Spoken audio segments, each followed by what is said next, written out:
اللہ الرحمن الرحیم۔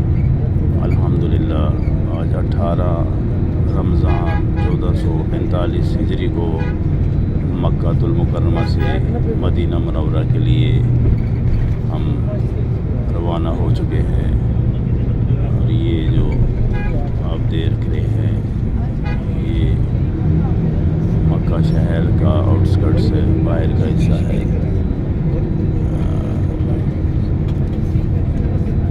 ہماری گاڑی ابھی مدینہ کی طرف روانہ ہو چکی ہے، مدینہ روڈ کی طرف۔